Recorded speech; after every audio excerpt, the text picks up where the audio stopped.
But you imagine, folks, you imagine if everybody stayed home one day and spent the day putting a garden in their house or spent the day getting to know their neighbours.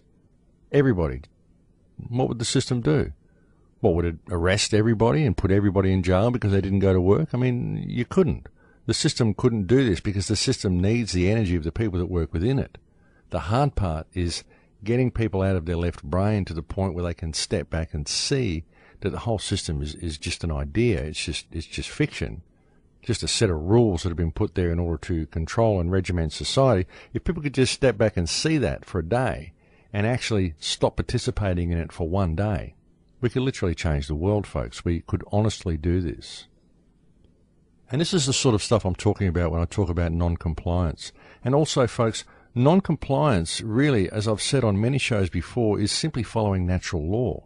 Because all of the rules that have been legislated in place that control us and cause us to do harm against others by default because we support a section of the system that's out there doing harm, what you find when you look at it is that all of these rules and legislations actually contravene natural law. They superimpose themselves over natural law. I mean, we could be given a directive by a company to perform a specific action, and we can look at that and say, well, hang on, if I do this, a lot of people are going to suffer because of it.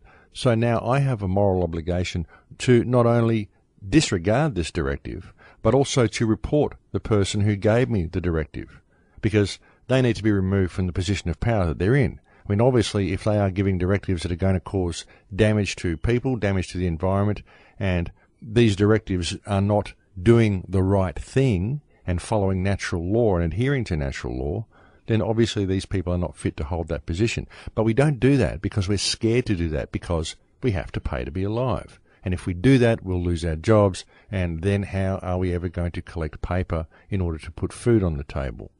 It's a very, very insidious system that we live in, folks. And not only that, we find that the more corrupt and the more damaging to society these directives become, then the higher paid position we are able to achieve. It's like, okay, I gave him an order to do something which was absolutely going to devastate this community, but he did it anyway, and so now I'll give him more money. That's why CEOs are paid so much money, because very often, and especially in the case of mining companies and major corporations, they are forced to carry out directives that are utterly damaging to the environment, utterly damaging to people, but they do so because they've got this massive paycheck. And so that disconnects them from the people. Suddenly they're not like the little people because they've got more paper, so they can have more stuff and a bigger house. So they elevate themselves up the social ladder and they start looking down at the workers and seeing these people as lesser people. Very often this also leads to a certain disdain that the rich have for the poor, because they just think, well, you guys never made it the way I did because you couldn't work within the system the way I did because I'm smarter than you. And really what has happened is they've usually been forced to behave in a psychopathic or sociopathic nature, and the more they've behaved like it, the more sociopathic they've become. And they don't really notice their personality changing, and they don't really notice their own sociopathic nature, and they never step back to realize that they're working within the parameters of a system that is essentially psychopathic. As I've said before, folks, the whole system, the whole mentality surrounding this, it literally affects the mind like a pathogen. And it causes people to look at reality from a completely different perspective. And it's a very sociopathic and borderline psychopathic perspective. But again, it's very difficult to blame the individuals within it because this is the way humanity is trained. It's like a puppet on a string, folks. You know, it's all mind control. The whole system's mind control. I mean, the entire system that people live under is a form of mind control in itself because the system is fiction. It's just an idea. And yet people behave within its parameters and they're forced to walk between these lines and follow its rules all the time because they think it's real. I mean, to be quite honest, folks, once you step back and look at it, the fact that the system itself exists is truly one of the biggest examples of mind control that you can ever see, if you can simply step back from things and look at the system for what it is. It's almost like Legoland with battery-operated cars and little robots walking around, and you train them to do certain things and certain tasks and to walk on certain lines and drive in certain areas. And I'm pretty sure sometimes that the elite look at society as if they're playing with a huge train set. And that's all they see, folks, is the models and the trains and the buildings and the facades, and they have no problem blowing up a bridge here and there. They have no concern at all for the little playing pieces that exist within the train set, because they don't perceive them to be real people. They perceive them to be lesser beings. As I used a few weeks ago on one of the shows, I referred to the whole system as an ant farm. And perhaps that's even more apt than the train set, although we do have industry and we do have constructions and we do have infrastructure, so perhaps we could say it's a cross between a train set and an ant farm. But folks, this really is the way the elite look at society, and for them it's all about further centralising society, it's about further centralising the system, more and more about the dehumanisation of the species within the ant farm, and the greater separation between the elite and the working classes. And as I said in the recent film that I put out, Transformation, it's like a splitting of the species where you have the attractive, intelligent elites and you have the dulled down, dim-witted, goblin-like workers. But yes, folks, it is ultimately all mind control that holds this society together. It really is. And of course, we've seen this mind control rapidly escalating and becoming more and more prevalent over the last few decades.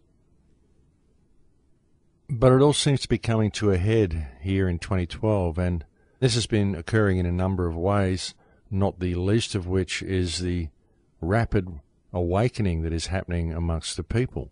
I don't know about what you're seeing in your town, folks, but here in Byron Bay, I'm really seeing a lot of people begin to question why reality functions the way it does.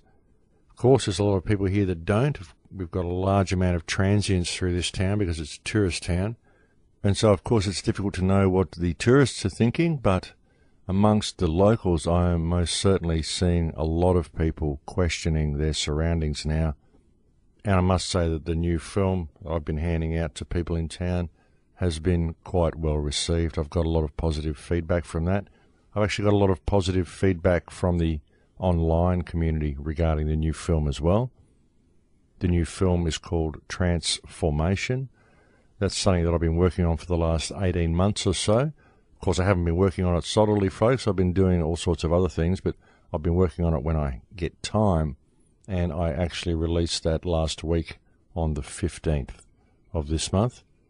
And that has been very well received. So if you haven't seen it, folks, check it out. It's available on thecrowhouse.com. And I'm still working to get the full high-res version uploaded to the website. I'm having a little bit of difficulty reducing the file to a manageable size so that I can upload it. The file that I've got here at the moment is 5.3 gig, the entire movie file, so that's a little bit large to put on the website, but I am trying to find a way of reducing it down. So I'll keep you posted on that one, but hopefully it will be up there soon, and I would like to say thank you to all the people who have sent me such positive responses and positive comments to the film. There is a little bit of information in there that is rather unsettling, but it's information that people need to have, but I believe we do have ways to fix these problems, and that's what I'm working on at the moment, and we'll see what we can do by the end of the year. I hope to have part 2 released by the end of the year. The film will be in at least 2 parts, which is probably kind of confusing because there's 4 parts to part 1, but that's just the way it goes, folks. And as I said, hopefully Transformation 2 will be released by the end of the year. Well, that's the plan anyway at this stage. I do have another film I need to get to work on pretty quickly, which will be a short film concerning the CHAPELLE case, and I really would like to get that out as quickly as possible, so that's going to be what I'm dedicating the next couple of months to. I really do believe that we have a wonderful opportunity this year to make a real difference in this world. I truly believe this to be the case. I believe that people are beginning to see the way things work. People are beginning to overcome their class division. And class division is such a silly thing, folks, because really there's only the people and the elites. That's it. The concept of the middle class that is presented to the people by the media and by the elites is quite interesting, because The reality is that there is no middle class. But of course, when you address the middle class, like Obama will address the middle class, Julia Gillard here in Australia will address the middle class, they do this because everybody thinks they're part of the middle class, when really there's only two classes, and that's the elite and the workers. There are those within the working class who have been discarded, and those who are still holding positions as CEOs, but they still have to work. Not very much, but they do still have to work. They have to earn a living, they have to collect paper, they have to pay to be alive. So there's really only two classes, folks, the elite and the workers. And what we're seeing is actions being undertaken by the elite to expand the divide between these two classes. This is why we're seeing the price of everything go up, like electricity here in Australia is going through the roof. It's getting to a stage where people cannot even have just a family in a house. You can't have a working class couple get married and even go and get a house to rent these days because they can't afford the price of the rent, so they have to get boarders in there or go and move in with another couple or share with someone in some way, because there's just no way that people can afford the rent and the electricity for basic accommodation. I mean, this is all being escalated to a point where it's not affordable anymore to live in a house. And so what we're seeing here is more and more people being discarded by the system, because they don't need this many people in the world now, folks. They only need enough people to run the machine. And the depopulation agenda is actually well underway. It's just that most people don't realize it's happening. But it is, folks. It's happening in very many ways within our society, and there are numerous methods that have been employed to ensure that the population is culled very, very quickly.